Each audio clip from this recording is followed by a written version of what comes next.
일본의 한 작가가 만년필 제조사인 플래티넘의 만년필 제작을 제안하게 됩니다. 바로 일본의 불문학자이며 소설가이고 희곡가인 오메다 하루시의 이야기입니다. 그는 만년필을 너무나도 좋아했습니다. 그의 작품이라고 일컫는 몇 작품을 보면 만년필에 대한 애정을 알 수 있죠. 실제로도 1000자루 이상의 만년필을 갖고 있었던 그는 결국 자신의 이상이 담긴 최고의 만년필 한 자루를 꿈꾸게 됩니다. 그가 생각한 이상적인 만년필의 조건은 4가지였는데요. 첫 번째, 펜이 굵어야 된다. 두 번째, 펜은 펜촉이 커야 된다. 세 번째, 펜은 애장품으로서의 가치가 있어야 된다. 네 번째, 펜은 손에 맞아야 한다. 요즘 우리가 만년필을 생각하면 너무나도 당연한 이야기입니다. 현대의 만년필은 크고 아름답고 소장품으로서의 가치가 있는 만년필들이 참 많으니까요. 오늘의 만년필은 우메다 하루오의 꿈의 펜 플래티넘 게더드입니다. 1970년대의 일본은 포켓펜이 판을 치고 있었습니다. 포켓펜은 손가락 굵기에 아주 짧고 휴대성이 좋은 만년필들이죠. 굵은 바디를 갖고 있는 큰 립을 가진 만년필을 제안한 하루 작가는 이런 유행이 마음에 들지 않았나 봅니다.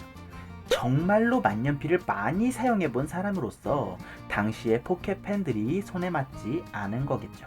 무엇보다도 그는 단순 사용자가 아니라 1000자루 이상의 만년필들을 동시에 수집하고 있었습니다. 때문에 그는 손에 잘 맞는 것뿐만 아니라 수집 가치도 있는 만년필을 원했습니다. 애장품으로서의 가치가 있는 손에 잘 맞는 만년필, 그것이 바로 그의 드림펜이었습니다. 오메다 하루오와 플래티넘의 연구진들은 수많은 프로토타입 만년필들을 제작하게 되는데요. 이 과정에서 하루에 30장 이상의 원고를 쓰는 작가 50명의 피드백을 받게 됩니다. 그렇게 한 자루, 완벽한 만년필 한 자루의 조건을 완성하게 됩니다. 하루오 작가의 4가지 조건은 여러 작가들과 플래티넘의 피드백 과정에서 구체적으로 발전했습니다. 첫 번째, 펜의 굵기는 13mm일 것. 두 번째, 캡을 씌운 후의 길이는 160mm 미만일 것. 세 번째, 펜촉은 22mm 전후일 것. 네 번째, 무게의 중심은 후방으로 56에서 57% 정도 넘어갈 것. 다섯 번째, 헤비 라이터들을 위해 내구도가 높은 대형 14K 금립을 채택할 것. 여섯 번째, 립은 다양한 굵기를 선택할 수 있을 것. 일곱 번째, 하나하나가 수작업이며 질리지 않는 디자인일 것. 여덟 번째, 바디 전체에 미끄럽지 않도록 방지된 디자인을 할 것. 아홉 번째, 만년필의 펜과 잉크는 체온의 영향을 적게 받아 일정한 흐름을 유지할 것. 꽤 깐깐해 보이는 조건입니다. 하지만 이런 깐깐한 요구들이 집합해서 태어난 만년필이 바로 플래티넘 게더드입니다. 외관은 애벌레 같은 느낌이 있습니다. 주름진 디자인이 확 눈에 띄죠.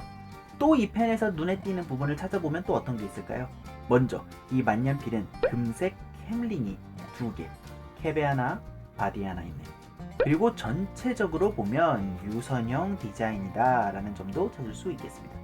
눈에 띄는 외관상의 특징은 이 정도가 보이는 것 같네요. 이 눈에 띄는 외모적 특징 하나하나가 사실은 다 이유가 있다는 것은 앞에서도 살짝 소개해드렸는데요.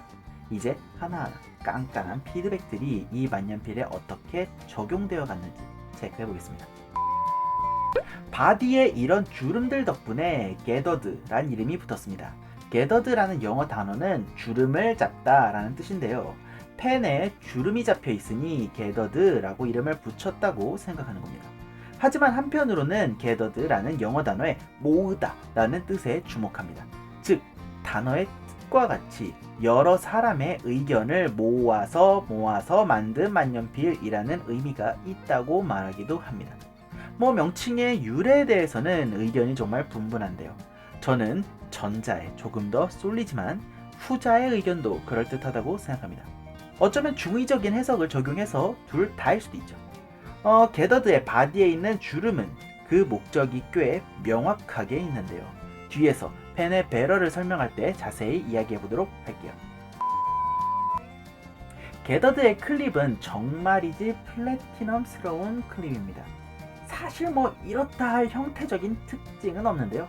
센츄리의 저가형이었던 밸런스가 이와 비슷한 형태의 클립을 갖고 있었죠.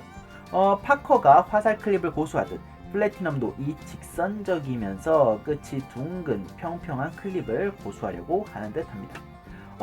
조금 모양은 다르지만 상위 라인의 프레지던트도 이와 비슷한 형태의 클립을 갖고 있죠.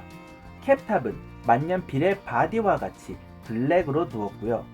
왠지 약간은 펠리칸의 캡탑이 떠오르기도 하네요. 뭐 항상 볼 때마다 느끼는 거지만 이 블랙과 골드의 조합은 정말 매력적이면서도 섹시한 조합입니다. 자, 플래티넘의 게더드는 후지산의 높이인 3776을 각인한 립을 가지고 있습니다. 현대에 복각되어 판매되고 있는 게더드는 지금 제가 소개해드리는 게더드와는 다른 형태의 3776 립입니다. 센츄리에도 적용되고 있는 현재의 3776 립보다 전체적으로 둥근 곡률을 가지고 있습니다. 현재의 3776과 비교하자면 필기감은 조금 더 탄력적이에요. 게더드는 복각하면서 수출용은 18K, 내수용은 14K로 바뀌어 출시되었습니다. 안타깝게도 지금은 이런 복각 게더드도 보기 힘들어졌습니다.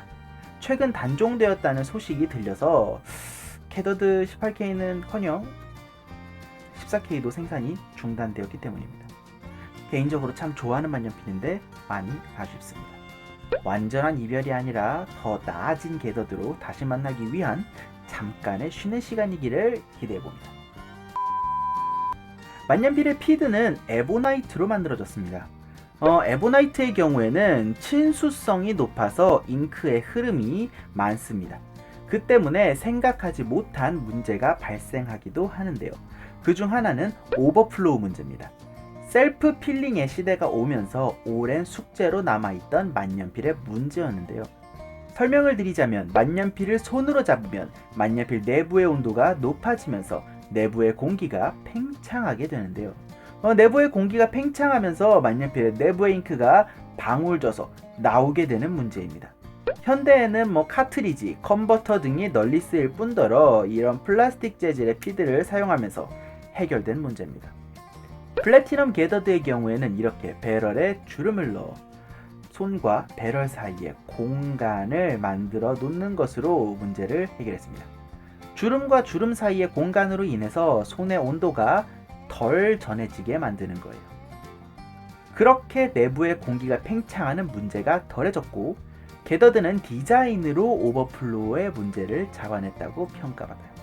물론 복각된 플래티넘 게더드는 플라스틱 피드를 사용하고 있으므로 오버플로우의 문제는 없습니다.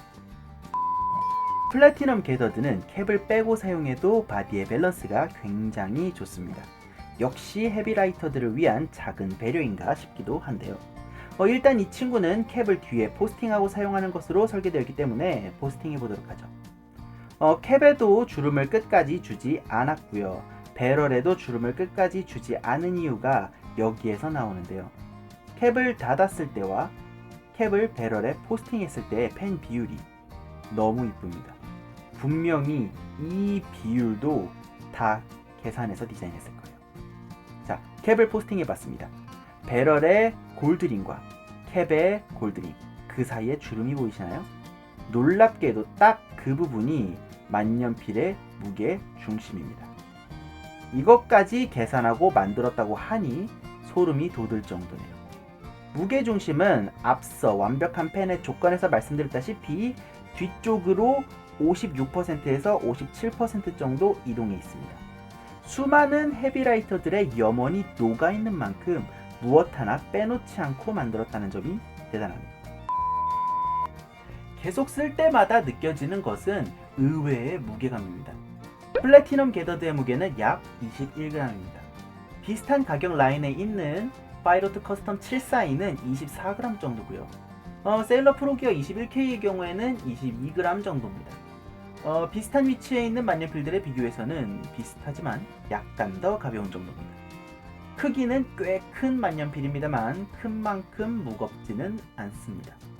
사실 배럴을 열어서 보면 그 단면이 꽤 두껍습니다.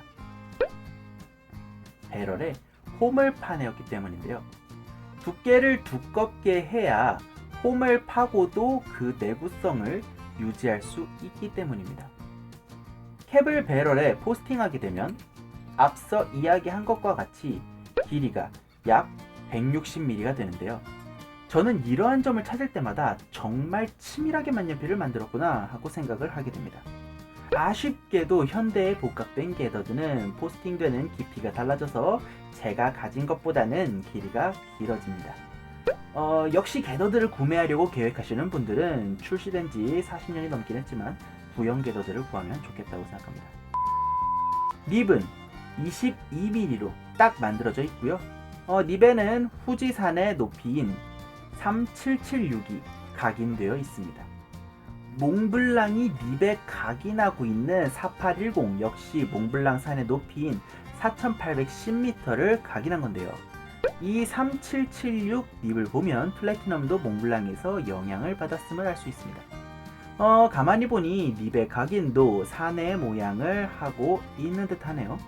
마치 산에서 잉크가 분출되는 듯한 연출이 의도된 것처럼 보입니다. 물론 실제 후지산이 폭발하기를 원하면서 연출한 건 아니겠죠. 립에는 지금의 게더드에선 볼 수 없는 지스 각인이 남아있어요. 게더드는 FMB라고 립의 사이즈를 각인하지 않고요. 세, 중, 태 등으로 립의 굵기를 표기하고 있습니다. 복각된 게더드의 립은 센츄리에서 볼 수 있는 그 넓고 평평한 립인데요. 이 만년필은 그보다 더 둥글게 된 곡류를 가지고 있습니다. 지금 보여드리는 게더드는 초기에 생산된 구형으로 현재는 인터넷에서 구입할 수 있는 모델과 다릅니다. 지금 보여드리는 게더드의 피드는 에보나이트를 사용하고 있습니다. 에보나이트는 친수성이 좋아서 만년필의 흐름이 좋아진다는 점이 장점이죠. 지금 플래티넘에서 생산하는 센츄리와 프레지던트에 쓰이는 피드와 비교하면 형태와 재질감이 다르죠. 솔직히 저는 이 시기에 에보나이트 피드가 참 좋아요. 현대 플라스틱 수지로 만들어진 만년필들은 대개 제가 원하는 수준의 흐름을 만들어주지 못하는 경우가 많아요. 사실 이건 피드의 문제라기보다는 현대 만년필들은 안정적인 필기를 목적으로 하고 있으니 흐름이 조정되었다고 해야 정확합니다. 저는 복각된 게더드를 사실 먼저 접해서 센츄리와 비교했을 때 어떤 장점을 찾지 못했었는데요. 이러한 원래 의도대로 만들어진 게더드를 접하고 나니 인식이 완전히 바뀌더라고요. 역시 잘 만든 한 자루의 만년필을 만난다는 게 참 축복인 것 같네요. 총평입니다. 지난 영상으로부터 사실 오랜만에 쓰는 리뷰예요. 최근에 게더드가 단종되었다는 소식에 게더드 리뷰를 했습니다. 원형의 게더드는요, 전설 그 자체였는데 점점 그 의미를 잃다가 센츄리의 자리를 넘겨주면서 이제는 우리 곁을 떠나게 됐네요. 지금은 이러한 매력적인 녀석이 등장하기 참 어려운 시대가 왔다는 것에 안타까움을 느낍니다. 현대에 나오는 녀석들은 단가의 절감과 겉보기에 이 아름다움에 치중하는 면이 굉장히 크니까요. 이런 굉장한 녀석을 언제라도 또 만년필 회사의 신제품으로 만나볼 수 있는 날이 올까요?